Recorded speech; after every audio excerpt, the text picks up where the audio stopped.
Go. Challenge.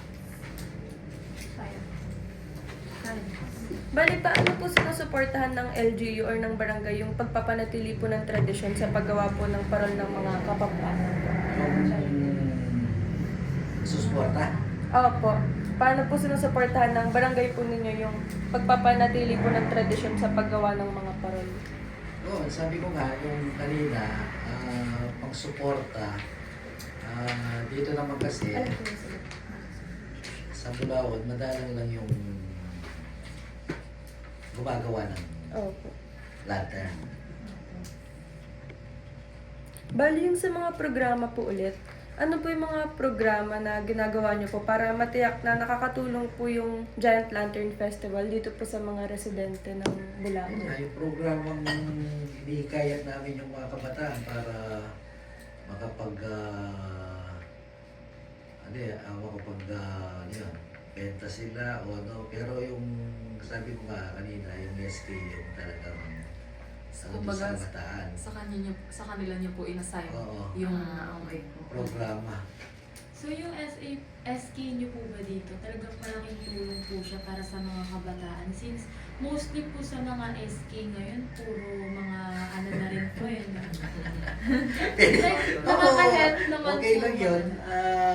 Hindi, Puro- mga nasa kaedad na din namin madalas yung mga puro- sumasali. So, puro- madami pong nahihikayat na mga SK ngayon sa mga kabataan. puro ano na lang yung mga SK ngayon.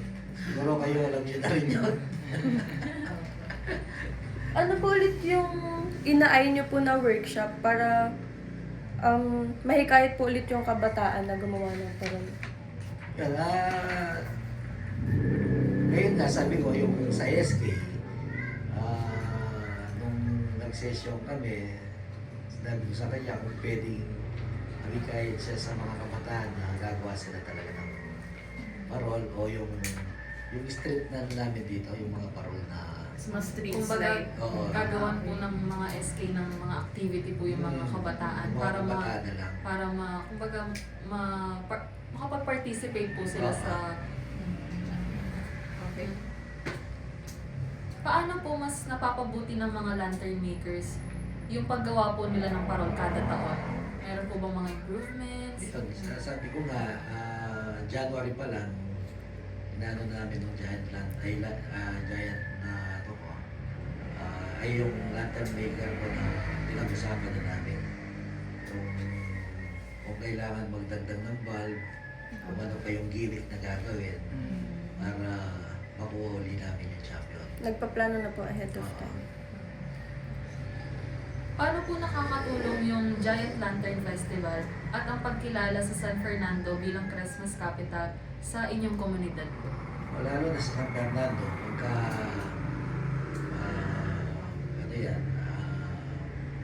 lantern dito sa San Fernando ngayon, tayo naman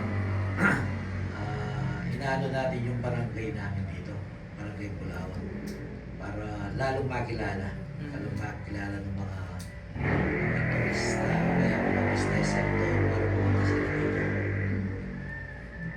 Anong mga paraan po o strategies yung ginagawa po ninyo para makatulong po sa turismo, sa mga lokal na negosyo at sa patuloy na pag-unlad po ng festival po? Oo, hindi naman sa hindi naman sa giant lantern lang yung kailangan dyan eh. Pagka maghihikayat ka ng mga business sector o ano, kailangan din yung ibang strategy.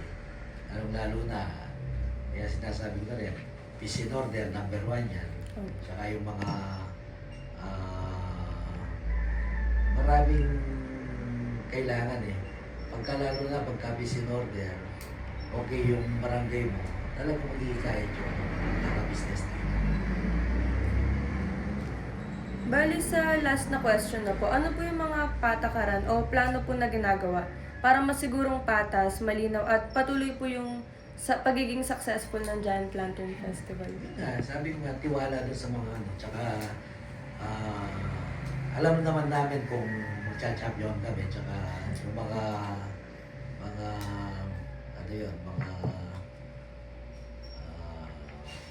empleyado o kung sino man yung tiwala lang sa kanila. Opo. Tsaka dun sa mga Lantern makers. lantern makers. Marami naman yan eh. Lantern makers, mga electrician, mga designer, hindi lang naman lantern makers eh. Sila rin yung Katiwala. tsaka nag-uusap kami kung paano namin talaga makuha ulit yung